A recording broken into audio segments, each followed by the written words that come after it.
Hey, this is Joel Hodson from Mystery Science Theater and Cinematic Titanic. You got to check out Gordon and the Well. It's run by three guys that kind of look alike. So why don't someone talk about maybe the whole idea where it started, you know, back years ago? Sure. It was, I used to do stand-up, and I left LA and came back to Minneapolis, where I was from. And I always had a dream of trying to do local TV there. And so really, the only thing that I had seen that I thought I really liked was monster movies where they'd run a movie and they'd have a host do it. So it kind of started with that. And so we were going to shoot the pilot. I mean, I was very unorganized, and I just said, hey, you guys want to come? Hey, come on in. And I just said, you guys want to come and help me with this show? And they both agreed to do it. And then that night I built the robots, and when they came in, they each kind of picked their robots. And, you know, it was kind of like, go ahead, you guys can jump in then and tell them this wonderful story. It really was kind of like Trace and I showed up and went, okay, there's puppets and a wall with a bunch of toys glued on it and a blue screen. Yeah, and we kind of just sort of figured it out. We kind of just rolled and, you know, started the movie, and I think we figured out over time, really, that the more we talked, the better the show got. You know, and the less you saw of the actual movie, the better the show got. Yeah, it's like funny because conceptually, all I was thinking was, oh, wouldn't it be oh, great. I just was getting to the good part. TV's Frank Conniff, big man from New York City, with Silverback. I think I'll sit here. I'm trying to, where was I before Frank came in? I was really getting to something. Oh, yeah.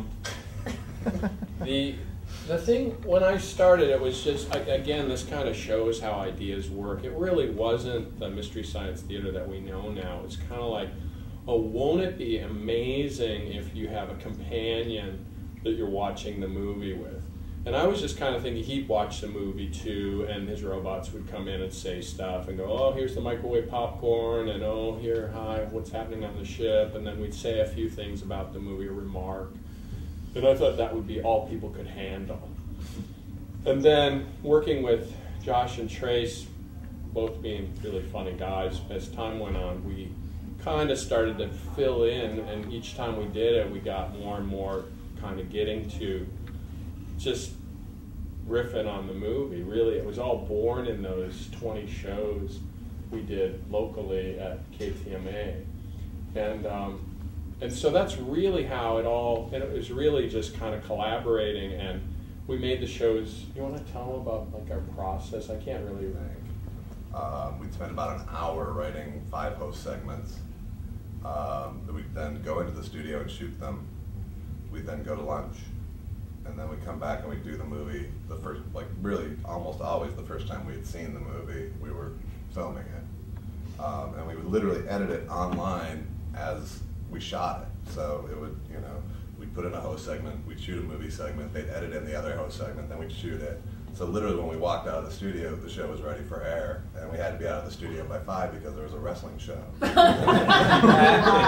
studio was so small that they turned the camera at 5 o'clock, whether we were done or not, to the wrestling set. It was much nicer than our set, which the blue screen, we were literally like this far off the blue screen wall, sitting there at the end of a studio, like if we were sitting against the wall and there's all this other studio space. We had like a monitor between our legs. Yeah. And we were holding the puppets up like that. It was such a sterile environment too. We'd be there for like, you know, 15-minute, 20-minute segments, and, you know, we'd hear nothing, you know, from anyone, and then someone would wander out and go, well, that's funny, you want to do another one? Okay, let's go.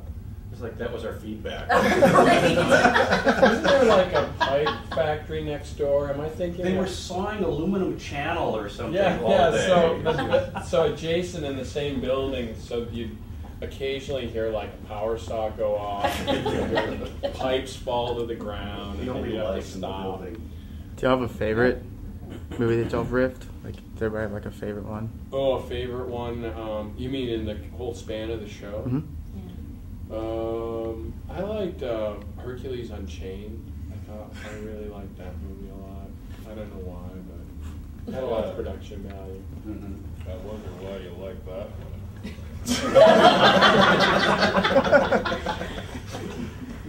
one. Are there some movies now that you wish you could sit in the front and skewer together? Right? Oh, I don't know. To me, it's like it's so much fun to be doing the movies that we're doing now at Cinematic Titanic, because it's kind of like coming home in a way, you know, to living with these like really bad movies, and it's just fun to be back in that mode, you know. So I don't think a lot about, I wish I was making fun of this big blockbuster. I'm really happy like making fun of the like low grade B movies, you know. What Franco's saying is I mean, the thing about new movies too is that I think, you know, when you're mocking these old B movies, it's like you're really like, you're making fun of people like who made it, as opposed to now like a blockbuster. It's like it's a corporate thing now, so it's kind of like more like making fun of a company now than it is like these actual individuals. I mean, the big thing is to us, it's done with a lot of affection. I mean, I don't feel like we're ever cruel to people. It's real, to me, it's like these movies are like, you think so? To me, it's like the movies are springboards to just kind of create pictures and ideas and be funny with it, so it's kind of like never personal. We need them as much as they need us. It's tough love. It is. Be better. You can do it. Strive for more. Whose idea was it to get back together for Cinematic Titanic? It was kind of mutual, I think. It just was one of those great things that happened to do it. I mean, I think I posed the question, but we were already kind of doing stuff together. We started working on a project, like, was it about 2 years ago? We started talking about it. So over time, we just kind of made sense to that. We all just kind of said, oh, well, we want to keep doing it. So that was kind of, I think, in some ways, a defining moment. We can't, it's not going to work doing Mystery Science Theater, so let's do a new thing. So, and the other thing about Mystery Science Theater is it never got a huge publicity push whenever it's been on. It's always kind of like, grassroots. Yeah, it really performs well in the time slot, but they never really tend to it. They never really hyped it. So because of that, our fans are found it on their own. So it's kind of like a different relationship. It's not like we're super famous. It's not like you attract the real strange. Our fans are strange. Don't get me wrong. They're not that strange. But people talk. I mean, when I see fans talk, either on the web or hear them, it's like people talk about when I discovered MSG. Yeah. It's never like the first time I saw it. It's always when I discovered it. So people right off the bat, they have this sort of personal stake in it. I think because they're like, there was this sparking moment where they went, "What the fuck is this? Oh, awesome!" and became bonded with it.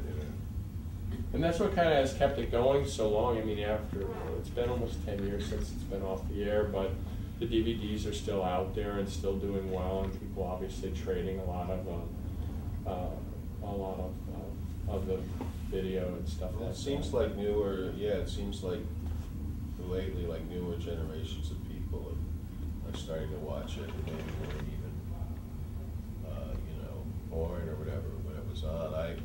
In LA, I always run into like younger, like I go to like the UCB theater in LA. I do stand-up comedy there sometimes. There's always like really young kids in the audience that come up to me and tell me they love Mystery Science Theater, and that's like really cool to know that it's still out there. People are still discovering it on the DVDs and really enjoying it. So it kind of has a feeling after 20 years. It really feels like history is being kind to it.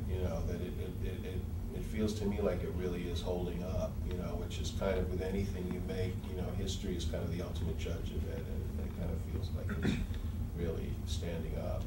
I get a lot of mail from younger kids who say that their parents turned them on to it, which Yeah, is kind that's of like cool. the calendar pages flying off the wall. Is comedy better, easier, more fun than going in the studio, or is it harder? Doing a live show? I don't know. It's the live show is just really fun, you know, hearing the laughter, and we're all stand up, so you know we all like performing in front of audiences, and